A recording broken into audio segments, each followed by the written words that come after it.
Hemos checado que para el inicio del cine se tuvo que desarrollar incluso hasta cierto punto pues esta industria del entretenimiento. No lo veían los hermanos Lumière como si fuera algo que iba a perdurar por siempre, y lo veían más que nada como un juguete, como un juego para las altas sociedades. De hecho, los hermanos Lumière empezaron pues a mandar emisarios, por así decirlo, o gente que ellos preparaban con su cinematógrafo a varios lugares del mundo. El zar Nicolás, por ejemplo, fue de los primeros mandatarios que tuvieron la oportunidad de ser grabados en cine.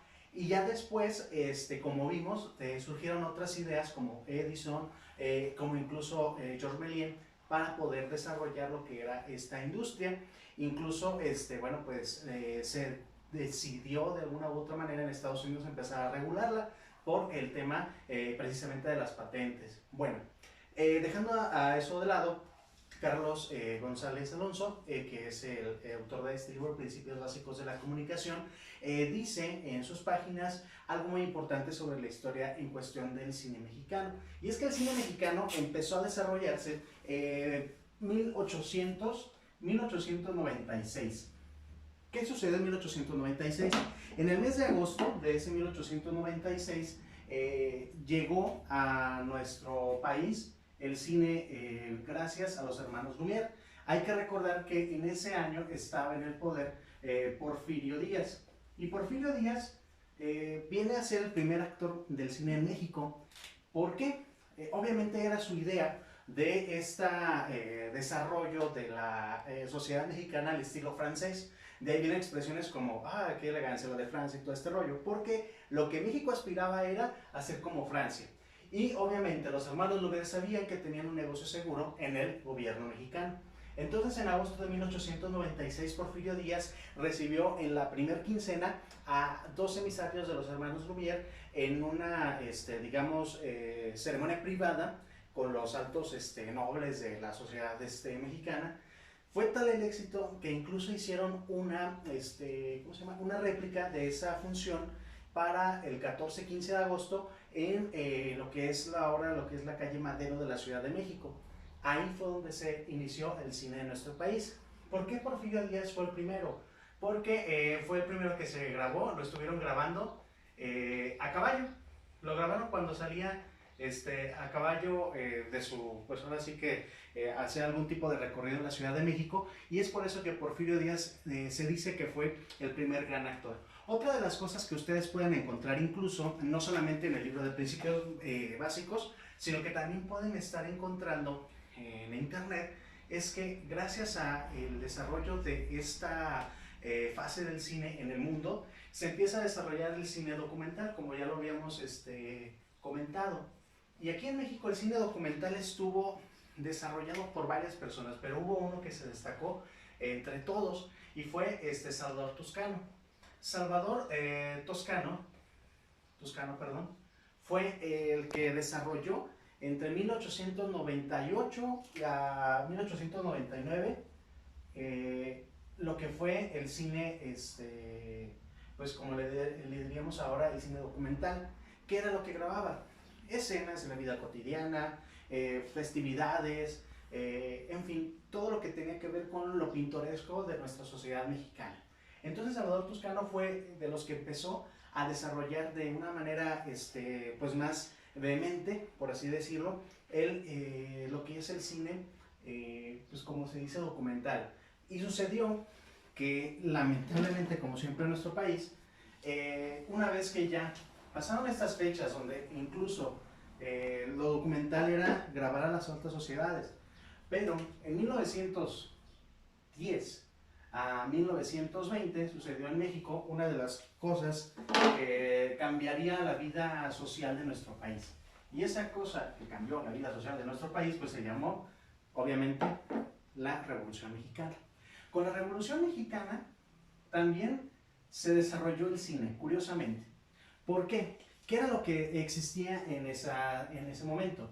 Básicamente existía que cada uno de los bandos de la Revolución Mexicana, ya va a ser los obregonistas, carrancistas, Madero incluso mismo, tenían un camarógrafo que los iba siguiendo, dando, pues ahora sí, a la gente las imágenes de cómo se desarrollaba pues ahora sí, el conflicto armado. Dicen que los camarógrafos eran, pues obviamente periodistas, pero que de uno y otro lado grababan los acontecimientos, pero no grababan quién ganaba, ni las victorias, ni nada de esto, porque si no, pues era así como meterse pues en camisa de 11 varas con el otro grupo, y ya no volverían a grabar. Entonces, por eso, la Revolución Mexicana ayudó al desarrollo documental, pero también al desarrollo noticioso. Entonces tenemos que la Revolución Mexicana desarrolla el cine documental.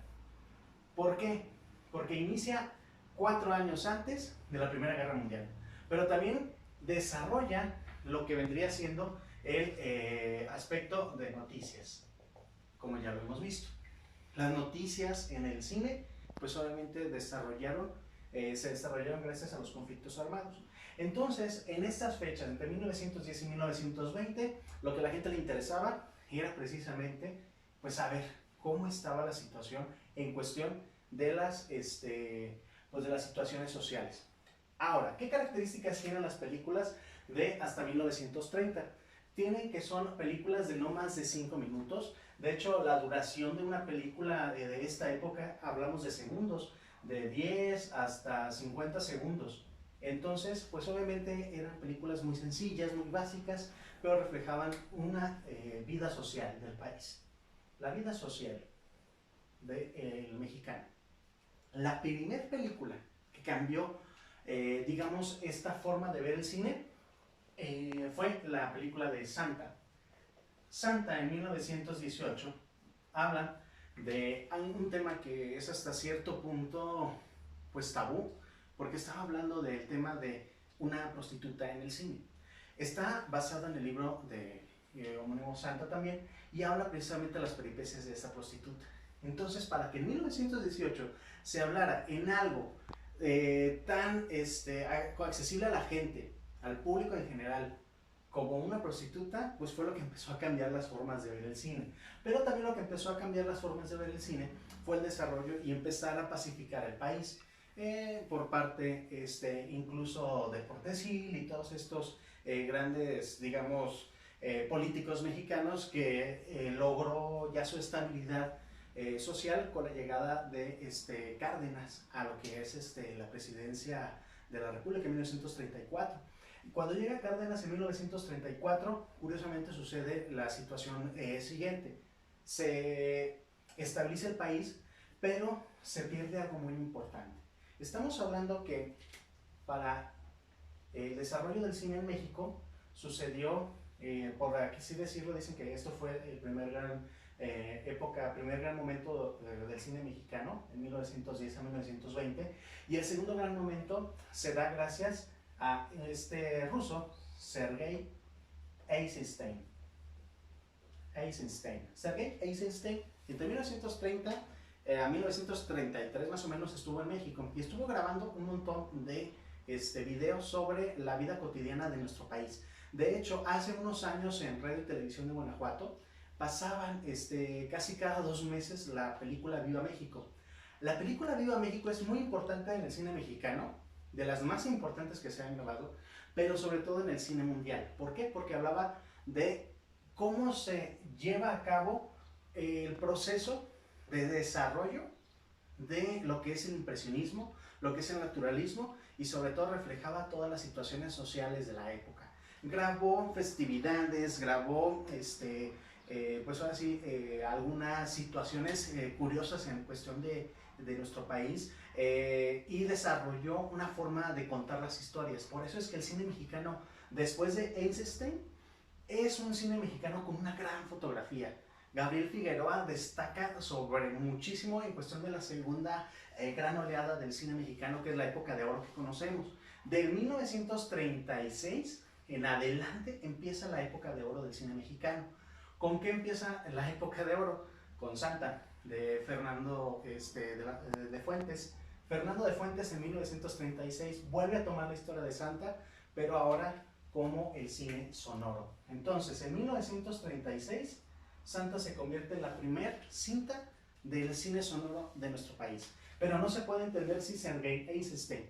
Una de las cosas que tiene Sergei Eisenstein es que ya en esas tomas que realiza, que no termina porque es comunista, es un ruso. Estamos hablando de que ya está en pleno desarrollo comunismo contra capitalismo y que esto va a derivar en situaciones ideológicas que derivaron en la Segunda Guerra Mundial. Gracias a la corriente comunista mexicana y también estadounidense es que viene Eisenstein. No termina, los patrocinadores lo corren y una de las cosas que sucede es que años después se edita la película y se pone. Por eso hay muchas versiones de Viva México, porque algunas se toman para algunas otras películas con ese pago a estos promotores que trajeron a Eisenstein. Entonces, para entender un poquito el origen del cine mexicano, hay que remontarnos a estas épocas. Documental, cine documental en la época de la Revolución Mexicana, pero para poder entender lo que se le llama la gran época del cine de oro mexicano, pues tenemos que remontarnos a que si no viene Sergei Eisenstein, no se hubiera desarrollado el cine como lo conocemos en nuestro país. Ese cine de, pues ahora sí que donde se ve el paisajismo mexicano, la sociedad mexicana de la época, que viene con la primera gran película que también fue de Fernando de Fuentes. Fernando de Fuentes crea la película allá en el Rancho Grande y refleja un poquito el sentir de la sociedad mexicana después de la revolución.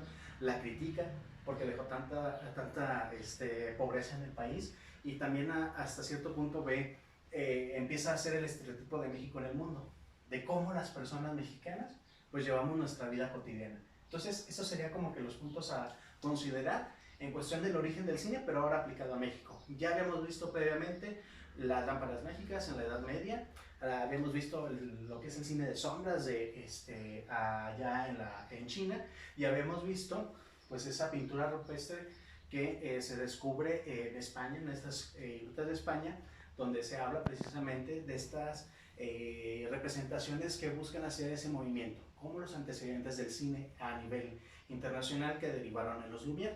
En México, sin el trabajo de estas personas, de Salvador Toscano, de los emisarios de Lumière y también de todo este desarrollo como de Fernando de Fuentes y Sergei Eisenstein, no se podría entender el cine de nuestro país.